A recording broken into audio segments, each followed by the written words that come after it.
Hello guys, అందరికీ good evening. నేను కూడా జస్ట్ ఇప్పుడే డ్యూటీ నుంచి వచ్చాను కానీ అంతే ఇప్పుడు ఒక 5 రోజులు అవుతుంది గైస్. అంతే శాన్ వర్షము.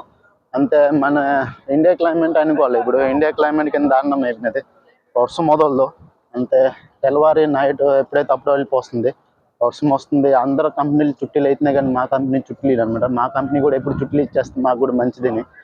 ఎందుకంటే మా కంపెనీ వర్క్షాప్తో అన్ని గురించి మా కంపెనీ సెలవులు నీళ్ళు మాకు హెయిర్స్ ఇస్తుంది. ఆయన కూడా డ్యూటీకి వెళ్ళాలి. డ్యూటీకి ఒక రోజు వెళ్ళిపోతే కూడా 2 రోజులు డబ్బులు కట్ చేస్తాడు అనమాట. దాని గురించి రోజు డ్యూటీకి వెళ్ళడం అవుతుంది. లేకపోతే డబ్బులు కట్స్ అయిపోతే నాన్న కూడా పోయింది.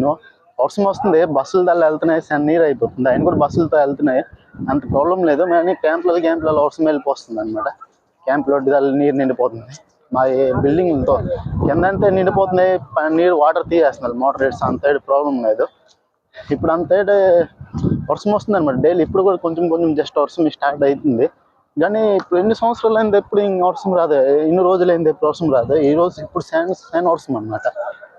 ఏమో ఏటైతుందో తెలియదు. ఇప్పుడు సిచ్యువేషన్ కూడా ఇప్పుడు కొంచెం బాగా ఉన్నది. ఎందుకంటే సీజ్ ఫైర్ అయినది కదా. 6వ తారీఖు దాకా రేట్ కాదు. అంత తర్వాత 6వ తారీఖు తర్వాత ఏడైతుందో తెలుస్తుంది. అంత తర్వాత ఫ్లైట్ల దళ అన్నీ నడుస్తున్నాయి. వాళ్ళు అబుదాబి రాననుకున్న వాళ్ళు, దుబాయ్ రాననుకున్న వాళ్ళు రాయండి, ఏడు ప్రాబ్లం లేదు. అంత తర్వాత మళ్ళీ ఒకటి అంటే లైఫ్లో ఏదైనా ఒక వర్క్ నేర్చుకుని రాయండి. వర్క్ చేసుకుని వచ్చినంటే మంచిది. ఎప్పుడైతే ఇప్పుడు వ్యాకెన్సీలు కూడా ఎక్కువ ఖాళీ ఉన్నాయి అనమాట. ఎక్కువ ఇప్పుడు ఈ వార్ సిచ్యువేషన్లో దుబాయ్ అబుదాబి వదిలేసి 3 లక్షల మంది వెళ్ళిపోయినాడు. ఏంటి దాని గురించి ఇక్కడ జాబ్ కూడా ఎక్కువ ఆడుతున్నారు. ఏమో ఇప్పుడు వాళ్ళు రానుకుంటున్నారు రాయండి. కానీ టూరిస్ట్ విజయాలు రాయకున్నాయి. ఎందుకంటే కొంచెం ప్రాబ్లం అవుతుంది. వాళ్ళు వస్తున్నారు, ఎంప్లాయీ బీజమెంట్ రాయండి, వర్క్ చేయండి. అంత తర్వాత మళ్ళీ అన్నీ వర్షం రాని ఏటి ప్రాబ్లం లేదు. కానీ ఈ గ్రౌండ్లో క్రికెట్ మాత్రం ఎప్పుడు బంద్ కాదు. బ్యాక్ సైడ్ మీరు కూడా చూడండి, గ్రౌండ్ మాత్రం ఫుల్లో ఉంటుంది. వర్షం రాని క్రికెట్ మాత్రం ఎప్పుడు బంద్ కాదు. గ్రౌండ్ ఎప్పుడు ఫుల్ కాదు. వీళ్ళందరూ క్రికెట్ లవర్స్ అనమాట. రేపు నుంచి ఐపీఎల్ స్టార్ట్ అవుతుంది. ఐపీఎల్ చూస్తామా?